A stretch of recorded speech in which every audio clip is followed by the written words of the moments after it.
Hey everyone, so for this follow along exercise, I'm gonna focus on proportions and structure.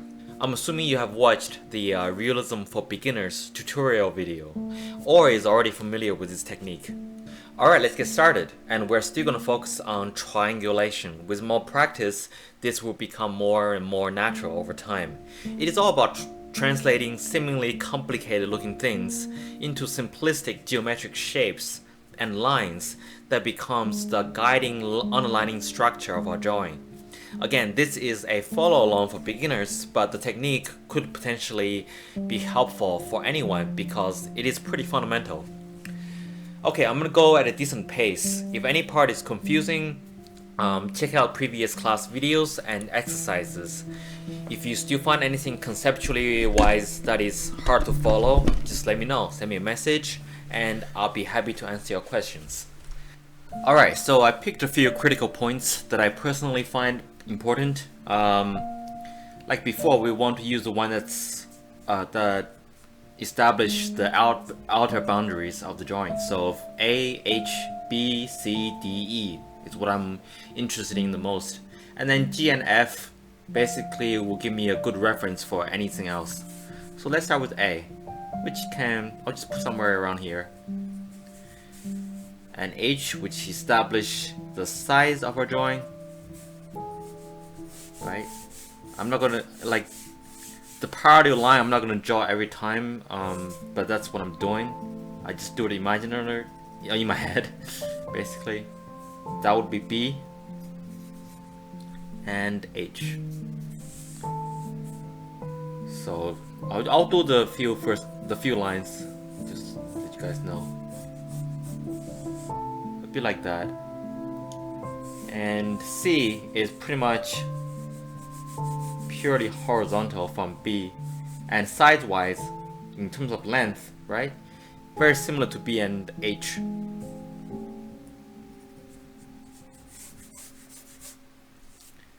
And then D is slightly higher than H, and a little bit towards, and it's at a slight angle.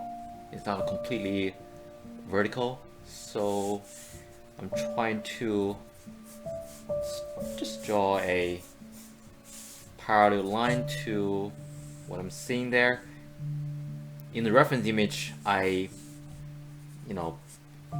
have the blue line drawn out for you in Photoshop, but practice to be able to do it without having that line. Just imagine it, be able to see it in your mind's eye.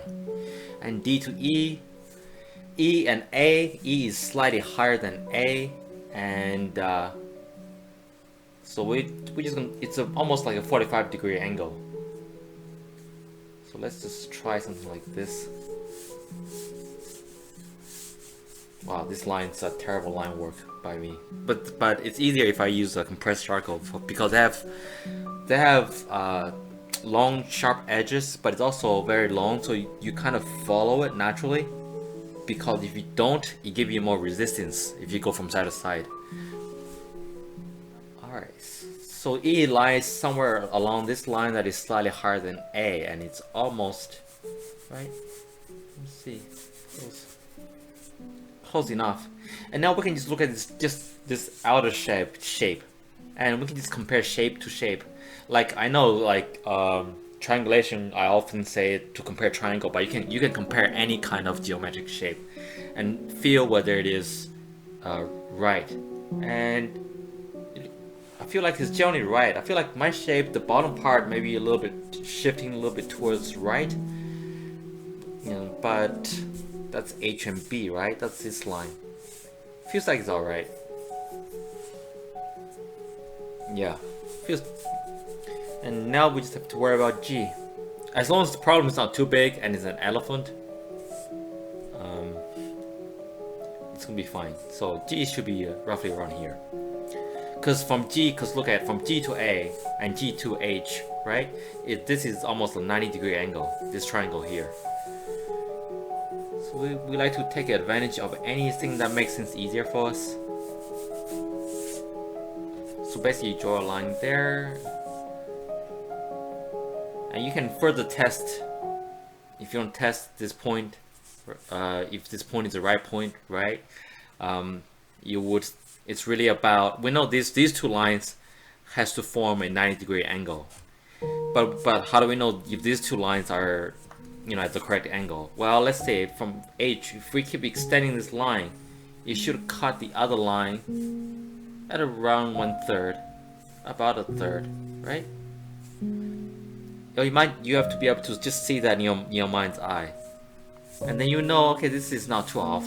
Same thing with here. If we extending the line from A to G, if I'm imagining and I'm keep extending this line, it actually cuts from B to F at around 1/3. Even though I haven't put the point F down, I should. Let's put that down. Alright, so I'm pretty confident G is here, and we're just gonna go through another. This is almost 45 with tilting slightly higher, so it's towards horizontal. So something like, I'm gonna use my something like that. Right, something like that. Okay, and now we have more shapes we can compare. We can go through. See this shape here, so H, G, F, B is another shape. Just compare that to the shape that you see on screen. Does it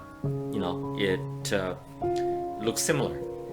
H, A, G, triangle, pretty important one and very easy to compare. And there's like shapes everywhere you can use to help you. I didn't put any point here, but if this is a shape, you can use that. And from G, C, D, I'm just speaking what I'm thinking at the moment. From G, C, D, we have this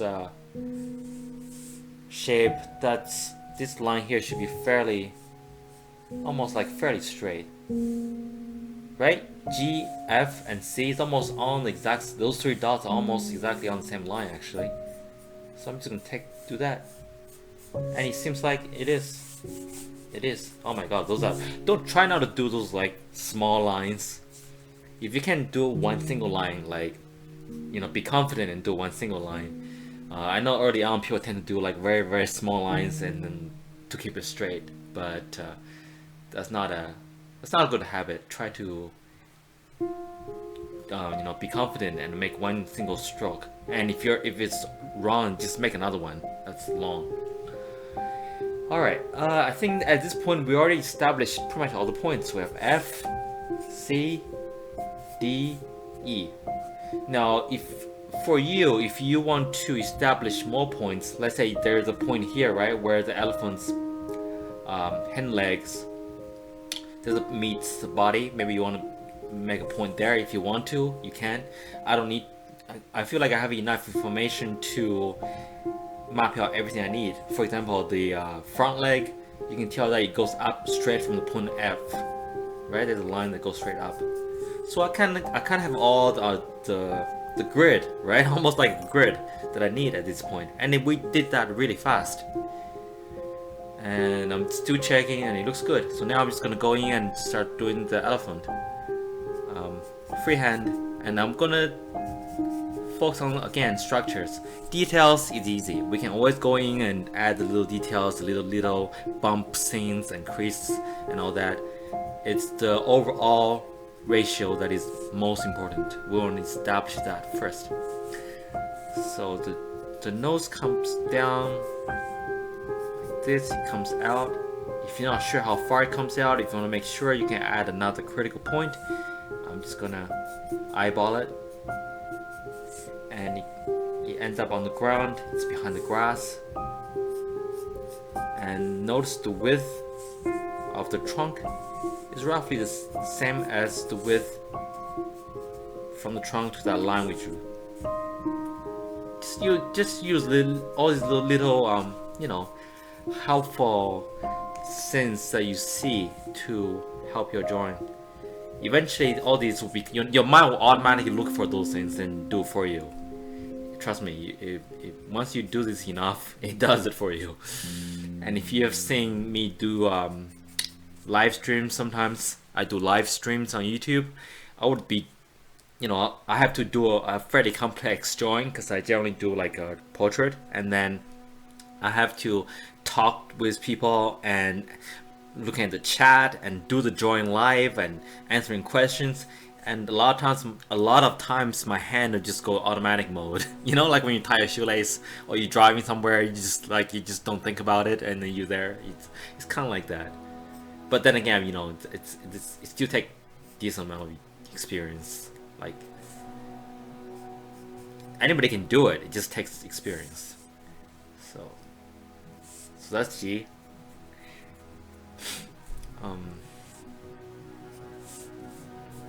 So like while I'm talking, like why did I put this point here? I kind of saw this little triangle here, you know, that's why I decided to put that point there. And you can tell by the length they're both fairly even. The left side is slightly longer, and I'm coming down now. The eyes is important, and we can see that the eyes of the elephant rest on the right side of this line from A to G to the right, and the position wise it's about 1/3, right? 1/3, it's right here, right around there. And if you look at the reference, you can say, oh yeah, hopefully you can see, oh yeah, that makes sense. So everything I do is it's fairly logical. And ideally, as you get better and better with this, you require less and less critical points. Like I can, right now, if I was to draw this on my own, the only critical points that I need to make this fairly accurate, I can probably freestyle this entire thing if I really wanted to, but the ones that I really need is probably just A, E, C, and B. Well, I don't even need B because I have C, so I'll probably just need A, E, C, or A, E, B. With those three, it kind of establish the rest. But early on, do what I put down as many critical points as you find that is needed for you. The ear comes down like this. I'm gonna put a little bit more pressure on my joint, on my line work here.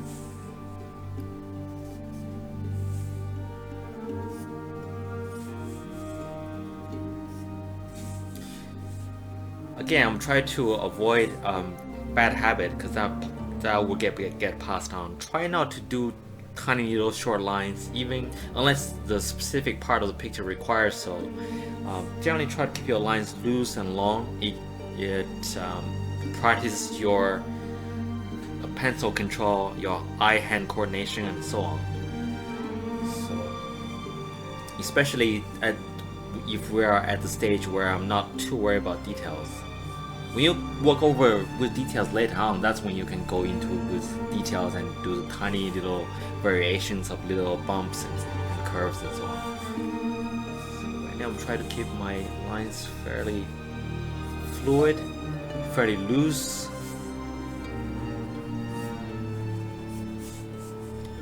And it comes down like this.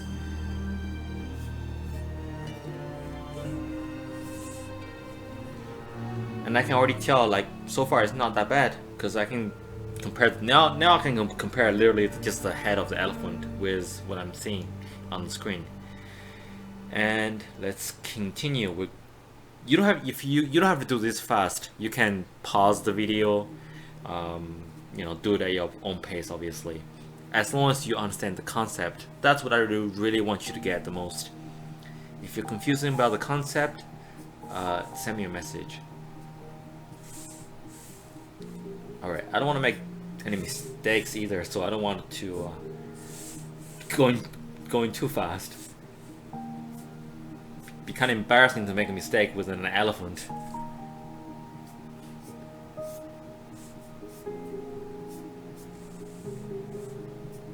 See, I actually used that line that I did that's not on the screen, from G to 1/3 of this thing. I find out this point here where the other leg and this first leg cross, the front leg. It's roughly on the line, so I kind of use that. Comes back down, and it's one of the legs. There's the curve. Comes one curve, two curve. Pay attention to the curves. They're never quite as simple as you might look at this line here. You might think it's just one curve like that. No, it's actually three curves. This one actually curves outward. This one's more straighter, and this one goes down, and then curves outward again. These slight angles may not matter as much when you draw animals, but later on when you're doing more complicated drawings like portraits, it's gonna matter. This line here, like before we said, it's pretty much straight up with a tiny curve to the left. If you really want to, you don't have. I want you to always notice at least things like that, just because I know how error intolerant portraits are. So I want you guys to be as really precise, even when you are drawing something that doesn't require that level of precision at this point. I want you to at least be aware of it.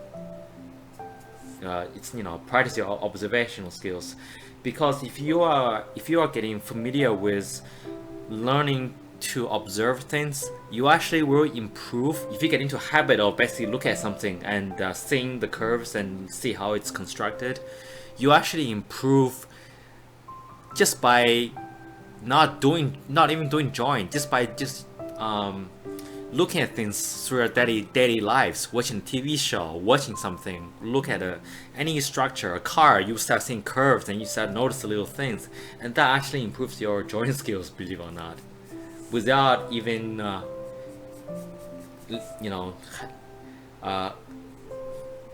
without you having to put pens on paper, basically,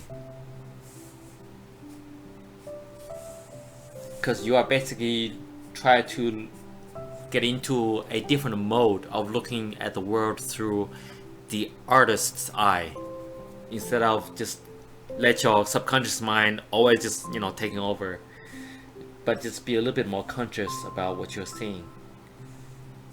And if you are enjoying working with colors, same concept.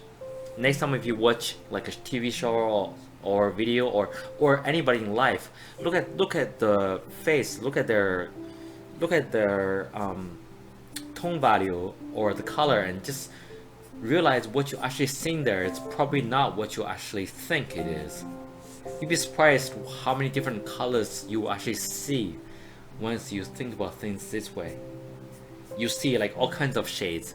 You think face is all like pink, right? We think of flesh, we think pink, but then when you look at characters from TVs, movies, even real life, under some lighting, you see all kinds of shading there. There'll be purple, there'll be green, there'll be blue, there could be a lot of yellow, depends on the situation. And then you start seeing things that everybody sees, but they don't realize with their conscious mind. So everybody is really an artist in a sense, otherwise nobody will recognize anything. You know, most people anyway. They just don't pay conscious attention to it. I'm not sure if that tail I got in the right position, but it's not a big deal. I'm concerned with the overall structure. But as you can see, I'm just talking to you and I wasn't really thinking about what I'm drawing. But it still looks okay because I have so many dots to guide me. This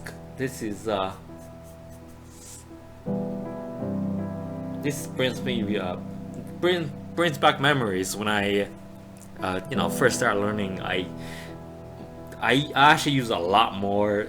I probably use a lot more, especially with portrait. I use a lot more critical points. I remember my first few portraits, there are just critical points everywhere.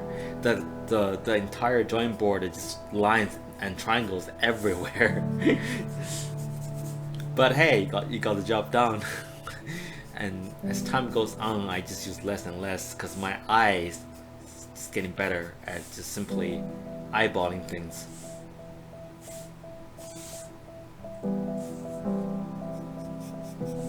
So So see, from B, F, C, you see that that's a triangle, and from B to C, I can see that this leg, roughly around here, cuts another roughly 1/3. Maybe not exactly 1/3. This part is a little bit longer, so I moved it a little bit to the right. But you think about things in terms of that: 1/3, a quarter, you know, half. Think of that as a basis, and then based on that, move what you want to draw a little bit to the left or right, and then it makes things easier. Alright, so now we already have the entire structure down, and that doesn't take long at all. And shading part is, I said in this video, I'm going to make it fairly straightforward and fast and quick and easy to digest. But if you want to shade, feel free to shade this elephant. The image that I gave you is fairly flat, but however, you can either dramatize it, or if you wanted to draw it faithfully, you can see that obviously this area here is much darker. This area here is much darker. There's a few area here that's light. One of these days I'll show you guys about shadow mapping. Like I'll draw out some areas where you can look at the picture and basically draw out the shadows first. That generally makes things a lot easier because the paper itself is it already has highlight on the paper. So if you draw out the shadows first and highlight is already there, the image generally immediately pops out, and you can see that 3D structure. Sometimes I talk a little bit too fast, especially when I get into drawing. So let me know if there's any part that you want me to explain further. So yeah, this is not about shading. Like the trunk, you can see this is daylight. That's why the light is so flat, because this is a very, let me look at the image clearly. Yeah, this is daylight, right? So we know that the sunlight comes from above, which is why this area here is a little bit brighter, and this area here, so you can see there's a structure here. This area here is darker, so there'll be a gradient going up like that, but it's subtle, and there's some structure here. You see there's a dark part here, but then it gets bright because there's a fold of skin that comes down like this. I want you to start looking at what you are drawing and try to picture it in 3D, almost like if you're looking at something in 3D. It's almost like if I asked you to draw like a wireframe of any part, would you be able to draw the wireframe? And because you have to be able to see it yourself first to be able to at least present that in your drawing and have it to be clear and readable to the viewers, right? So the trunk, you have to realize some of the dark tones you see, it's not necessarily because the light is not reaching there. It's because the local color of the elephant is just a shade of color. Like this trunk here, it's fairly dark, right? But it's not because there's no light reaching there. It's just because this trunk here just have a dark skin. Because otherwise there's no way it will be this dark. But however, this part here, the dark part of this part here, this part here, those two parts, and you know, underbelly and this leg, that's obviously from the light just not reaching it. Now the reason this picture is quite flat on top, it's not flat on the bottom, as you can see, where the light is definitely not reaching the underbelly. There's a lot of shading there. It's because it's daylight and it looks like it's a very cloudy day, so you have a very soft light basically that coming from all directions, because it comes from all directions from the clouds. There's no single strong light source in the sky. There's not like a single sun, right, that comes down like a hard light. It's very soft light. It comes down from all angles, and then you have all these light that bounce off the ground, rebound light that lit up like all these other areas. So which made this whole image, you know, a lot more flatter if you look at this surface as a whole. A lot more flatter. So the main difference is really just any surface that's external, as in facing outward, and any surface that's internal, as in facing inward, like inside of the legs, underbelly, and so on. That's the main difference here. But this is where color is important. This one is, I know it's kind of tricky because the color is so great, it's almost like grayscale, but it is not. It's obviously a little bit yellow and brownish. So you have to recognize, okay, there is light and dark. There's value, right? There's value that's caused by lack of light, and there's value that's dark, not because lack of light, but because the local value, just the color itself on there, it's just a dark color. That's just something you gotta recognize. So when you draw this, take that into consideration. But you know, we're still at the stage where we just try to draw what we see, and if you can draw the structure of the elephant to this degree or something similar to it, you did a great job. Feel free to post your drawing in the community section, and because I look through there all the time. If I see something, I will always make a comment, or maybe I'll incorporate into some drawing into the next video. I'm looking at this, I'm trying to think anything else that's interesting about this drawing. No, but like composition wise, you should be able to tell.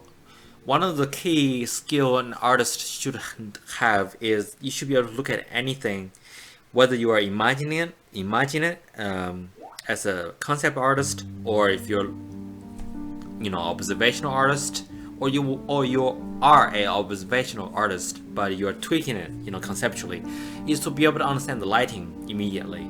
Like this one, immediately you should be able to see that it's a cloudy day, and this is a diffused, a very soft light that's coming from all directions.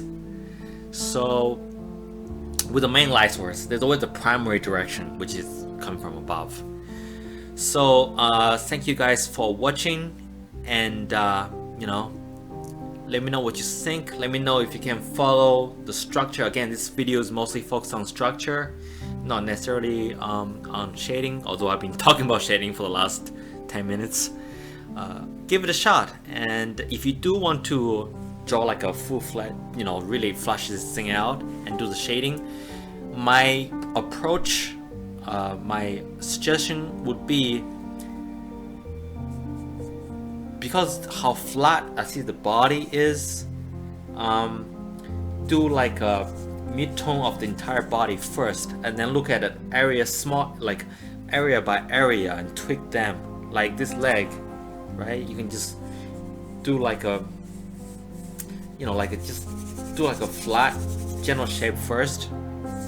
Flat, I mean not tone first if you want to shade this, and then just make that into the average value of what you see on the leg, and then use your eraser to make this area lighter, obviously, and then make this area darker, and then make this little area here lighter, because you can tell there's a little bumpy structure. I'm gonna draw a 3D diagram again. It's gonna look like this, right? There's a little bumpy structure, and then it curves outward again.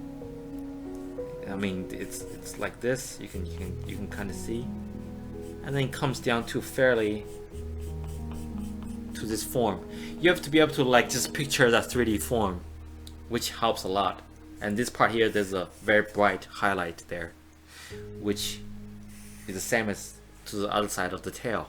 Any questions, let me know, and I'll see you guys next time. Cheers.